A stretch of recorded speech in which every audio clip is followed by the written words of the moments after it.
नमस्कार, मेरा नाम वंदना अग्रवाल है। मैं भारती ग्रुप ऑफ कॉलेज दुर्ग से हूँ। आज जो मैंने टॉपिक लिया है वह है AVL tree data structure. Actual में हमने पुराने वीडियो में बाइनरी सर्च ट्री को देखा था। यहाँ पर हम देखते हैं कि यदि हम एक बैलेंस्ड बाइनरी सर्च ट्री की बात करें तो वह AVL ट्री कहलाता है। मीन्स यहाँ पर जो बैलेंस फैक्टर होता है, जो हमारे रूट नोड से लेकर लेफ्ट नोड और राइट नोड के बीच में हम यदि बैलेंस फैक्टर की बात करते हैं तो वह -1, 0 या +1 हो सकता है। यदि इसके अलावा कोई फैक्टर है तो वह ट्री जो है वह बैलेंस्ड बाइनरी ट्री नहीं कहलाएगा। हम उसको बैलेंस करेंगे जब वह फैक्टर -1, +1 या 0 होगा, तब वह आपका binary search tree, balance binary search tree कहलाएगा और तब हम उसको AVL ट्री बोलेंगे। यहाँ पर हम लेते हैं कि आपकी लेफ्ट ऑफ सब ट्री मतलब जो आपकी लेफ्ट सब ट्री है उसकी हाइट, राइट सब ट्री की हाइट जो है वह किस तरीके से यहाँ मेंटेन की जाती है। सिंपल से हम यदि एक एग्जांपल लेते हैं तो balance factor is equal to height left subtree, height right subtree. हम इस तरीके से मेंटेन कर सकते हैं। यहाँ पर हम एक एग्जांपल लेते हैं। ये देखिए, हमने एक ट्री यहाँ पर बनाया है जिसमें देखिए 25 जो है वह आपके रूट में है। देन हमने 20 लिया है, 36 लिया है, 10 लिया है, 22 लिया है, 30, 40, 12, 28, 38 एंड 48 जो है हमने यहाँ पर आपके लेफ्ट और राइट सब ट्री के कुछ नोड्स की वैल्यू ली है। यहाँ पर देखिए सभी में जो बैलेंस फैक्टर है वह या तो 1 है या -1 है या 0 है। तो इस तरीके से यदि हमारा कोई ट्री बनता है तो वह हमारा AVL ट्री कहलाता है। इस AVL ट्री को यदि हम देखते हैं रोटेशंस के बेस पर, रोटेशंस इन द सेंस कि हम जब भी ट्री बनाते हैं तो हमारे जो बैलेंस फैक्टर है उसको यदि हम यहाँ पर मेंटेन करने के लिए रोटेशंस ले तो सिंगल रोटेशन, डबल रोटेशन। यदि हम सिंगल रोटेशन लेते हैं तो left rotation and right rotation जाएगा। देन हम डबल रोटेशन की बात कर रहे हैं तो यहाँ पर लेफ्ट भी जाएगा और राइट भी जाएगा। देन राइट और लेफ्ट। दैट मीन्स आप देखिए रोटेशन, सिंगल रोटेशन में, लेफ्ट रोटेशन में यहाँ पर लेफ्ट आ रहा है, राइट में राइट ले रहे हैं। लेकिन जब डबल रोटेशन ले रहे हैं तो हम यहाँ पर लेफ्ट राइट दोनों ले रहे हैं। राइट में भी हम यहाँ पर राइट एंड लेफ्ट दोनों रोटेशन की बात कर रहे हैं। हम यहाँ पर एक सिंगल लेफ्ट रोटेशन लेते हैं। देखिए हमने यहाँ पर एक ट्री लिया है जिसमें हम 1, 2 एंड 3 वैल्यूज ले रहे हैं। ये जो ट्री है ये हमारी इम्बैलेंस ट्री है क्योंकि यहाँ पर जो फैक्टर है वह 0, -1 एंड -2 हो जा रहा है। हमको इस ट्री को बैलेंस करना पड़ेगा। बैलेंस करने के लिए हम यहाँ पर जो रोटेशन है उसको यूज करेंगे। हमने देखिए एरो से समझाया है कि हम रोटेशन किस तरीके से यूज कर रहे हैं। सबसे पहले हमने यहाँ पर लेफ्ट रोटेशन को यूज किया है। लेफ्ट रोटेशन के लिए हम देखिए क्या कर रहे हैं कि जो 1 है उसको हम नीचे मूव करवाएंगे तो जो 2 है वह 1 की पोजीशन में चला जाएगा और जो 3 है वह फिर से आपके अबव पोजीशन 2 की स्पेस पर चला गया। तो इस तरीके से जो 0 फैक्टर था हमारा वह मेंटेन हो पाया। तो हम यहाँ पर बोलेंगे कि लेफ्ट रोटेशन के द्वारा हमने यहाँ पर ट्री को बैलेंस किया है। तो यह एक 1, 2, 3 नोड का इम्बैलेंस ट्री था जिसको हमने लेफ्ट रोटेशन के द्वारा यहाँ पर मेंटेन किया है। अब हम लेते हैं आपका single right rotation. Single right rotation में देखिए जो ट्री है आपका 3, 2, 1, इसमें भी फैक्टर्स जो है वह 2 तक जा रहे हैं तो ये इम्बैलेंस ट्री कहलाएगा। इसको जब हम बैलेंस करते हैं तो हमने एरो से बताया है कि डेटा किस तरीके से मूव होगा। यहाँ पर 3 जो है वह नीचे मूव हो रहा है इस तरीके से राइट ट्री की ओर, तो 2 जो है वह 3 की पोजीशन पर मूव हो रहा है और जो 1 है वह 2 की पोजीशन पर मूव हो रहा है। तो इस तरीके से हमने देखा कि हम यहाँ पर सिंगल राइट रोटेशन करके एक इम्बैलेंस ट्री को हम यहाँ पर ट्री में, बैलेंस ट्री में मेंटेन कर रहे हैं। अब हम लेते हैं आपका लेफ्ट राइट रोटेशन। इसमें देखिए 3, 1 एंड 2 अगेन इम्बैलेंस्ड ट्री है। हम यहाँ पर पहले क्या कर रहे हैं, 2 जो है उसको लेफ्ट रोटेशन में ले जा रहे हैं, हम यहाँ पर उसको 1 की पोजीशन में ला रहे हैं। तो जो 1 है वह आपका नीचे मूव हो रहा है, तो वह राइट में जाएगा। तो इस तरीके से देखिए, मतलब 3, 1, 2 को हम जो मेंटेन कर रहे हैं, तो 3 यहाँ है, 2 यहाँ है एंड 1 यहाँ। इस तरीके से हमारा मेंटेन हुआ, बिकॉज 1 की पोजीशन जो थी वो 2 से बिलो थी, तो वो उसके लेफ्ट में जाकर मूव हो जाएगा।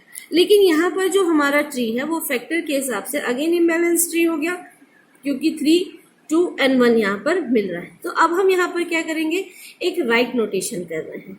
राइट नोटेशन के लिए हमने 3 को नीचे मूव किया, तो जो 2 है वो 3 की पोजीशन पर चला गया और जो 1 था वह आपका 2 की पोजीशन पर चला गया।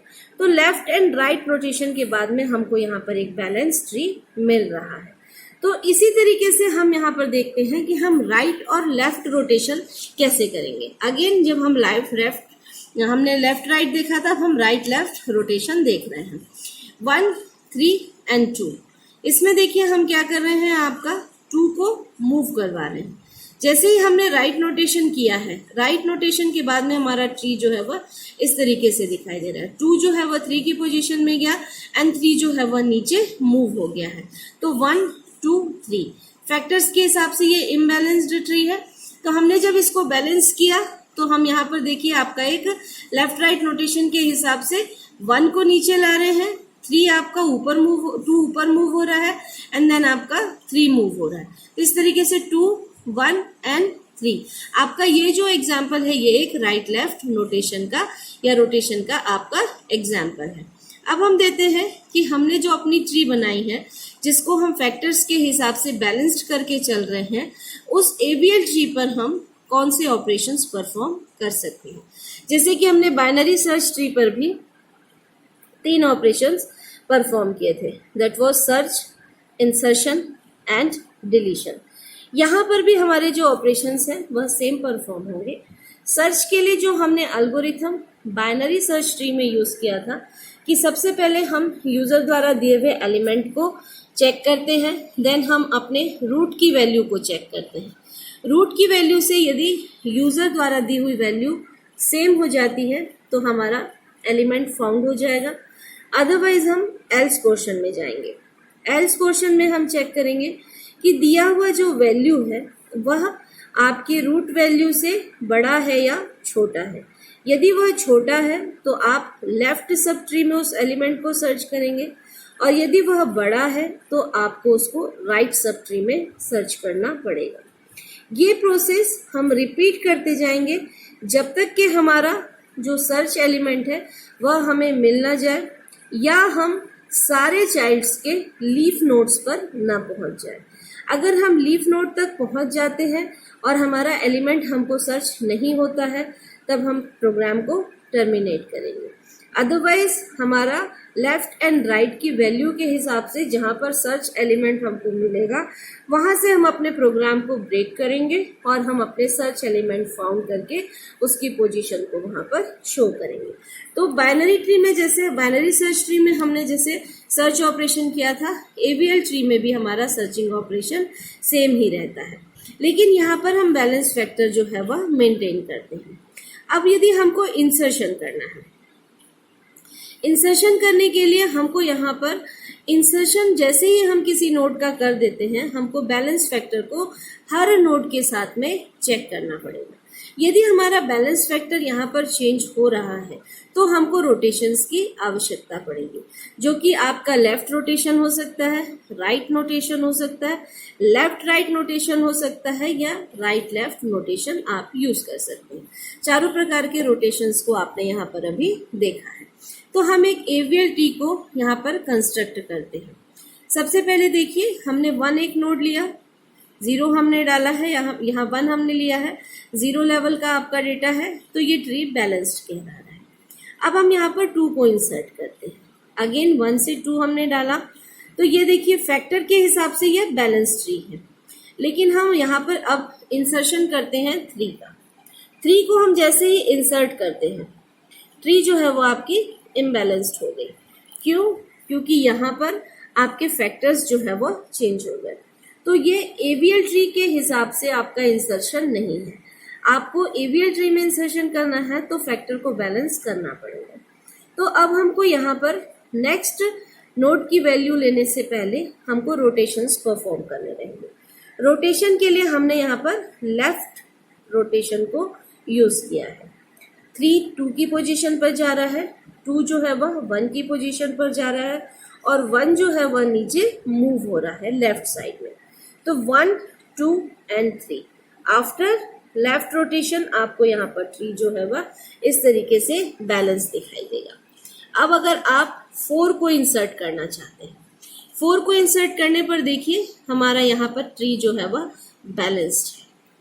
यहाँ पर हमको फैक्टर जो है वह सेम मिल रहे हैं। देन उसके बाद में अब हमने यहाँ पर 5 को इंसर्ट किया।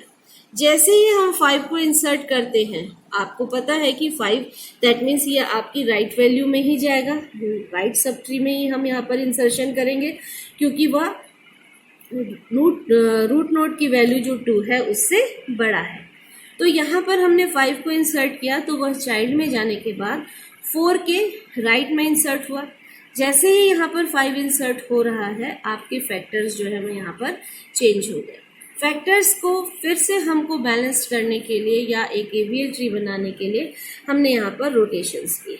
3 को देखिए हमने बिलो लेवल पे लाया है, दैट मीन्स 4 जो है वह अबव पे जा रहा है, 3 जो है वो लेफ्ट रोटेशन के थ्रू नीचे आ रहा है एंड 5 जो है वो 4 की पोजीशन पर मूव हो रहा है। तो हमारी जो ट्री है वह देखिए 2 लेफ्ट में 1, राइट में 4, देन राइट के लेफ्ट में 3 एंड उसके राइट में 5। ये ट्री हमारा इस तरीके से बैलेंस हुआ। देन उसके बाद में सपोज हम यहाँ पर 6 को डाल रहे हैं। 6 हम जैसे ही इंसर्ट करते हैं हमारा ट्री बैलेंस्ड जो था वह फिर से इम्बैलेंस्ड हो गया। फिर हमको यहाँ पर रोटेशंस करने पड़ेंगे। तो हमने यहाँ पर एरो के थ्रू समझाया है कि हम रोटेशंस किस तरीके से करेंगे। 6 5 की पोजीशन पर जा रहा है, 5 4 की पोजीशन पर जा रहा है, 4 2 की पोजीशन पर। तो 2 जो है वह नीचे लेफ्ट में मूव हो रहा है एंड देन जो 1 है वो अगेन उसके नीचे मूव हो रहा है। तो हमारा जो ट्री है वो बैलेंस्ड होने के बाद हमको इस तरीके से दिखाई देगा। अब यहाँ पर हमारे फैक्टर्स जो है वो 0 1 एंड -1 को मेंटेन कर रहे हैं। तो हमारा ट्री जो है आफ्टर 6 इंसर्शन ये एक एवीएल ट्री कहलाएगा। देन अगर हम यहाँ पर 7 इंसर्ट करते हैं तो सेम देखिए 7 जैसे ही हम करते हैं अगेन फैक्टर चेंज हो रहे हैं और हमारा जो ट्री है वो इम्बैलेंस्ड हो गया। तो फिर से हम यहाँ पर रोटेशन कर रहे हैं। रोटेशन करने के बाद देखिए आपका लेफ्ट रोटेशन ले रहे हैं, 5 नीचे मूव हो रहा है, 6 5 की पोजीशन पे जा रहा है एंड 7 जो है वह 6 की पोजीशन पे जा रहा है। देन हमको एक यहाँ पर बैलेंस्ड एवीएल ट्री मिल रहा है। देन हम देखते हैं कि अगर हमको 8 को इंसर्ट करना है, 8 को इंसर्ट करने पर देखिए आप यहाँ पर जैसे 8 इंसर्ट करते हैं हमारे फैक्टर्स जो हैं वह 0 1 और -1 की पोजीशन को ही मेंटेन कर रहे हैं। तो इस तरीके से हमारा ट्री जो है वह एक बैलेंस्ड एवीएल ट्री कहलाता है। दैट मीन्स हम जब बैलेंस बाइनरी सर्च ट्री बनाते हैं या एवीएल ट्री बनाते हैं तो हम जब ट्री मेंटेन करेंगे तो केवल हमको फैक्टर्स पे ध्यान देना है। फैक्टर्स हमारे 0 1 और -1 ही हो सकते हैं। यदि हमारे फैक्टर्स चेंज हो रहे हैं तो हमको यहाँ पर रोटेशंस यूज करने पड़ेंगे और उसके आधार पर हम फिर अपने ट्री को यहाँ पर मेंटेन करके चलते हैं। देन सपोज हम यहाँ पर लेते हैं deletions of binary search tree. Deletion करने के लिए भी हम जब एवीएल ट्री पर काम करते हैं तो किसी भी नोड से डिलीशन करने पर बाइनरी सर्च ट्री के जो नियम थे कि लेफ्ट एंड राइट की वैल्यू किस तरीके से हम मेंटेन करेंगे, वो हम मेंटेन करने के अलावा यहाँ पर चेक करते हैं कि जो डेटा है उसके फैक्टर्स 1 -1 या 0 फैक्टर को मेंटेन कर रहे हैं या नहीं कर रहे हैं। तो इस तरीके से हमने देखा कि हमारा एवीएल ट्री क्या है।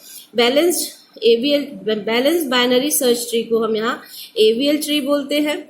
एवीएल ट्री में जब हम इंसर्शन करते हैं तो हम फैक्टर्स को किस तरीके से मेंटेन करते हैं, प्लस बाइनरी सर्च ट्री की जो मिनिमम कंडीशन है लेफ्ट की वैल्यू आपकी हमेशा बिलो रहेगी एंड राइट सब ट्री की वैल्यू हमेशा अबव रहेगी। उस तरीके से हम यहाँ पर अपने ट्री को बैलेंस करते हुए बनाते हैं। तो हमारा एक जो बाइनरी सर्च ट्री है यदि वह बैलेंस्ड है तो वह आपका एक ABL ट्री कहलाता है।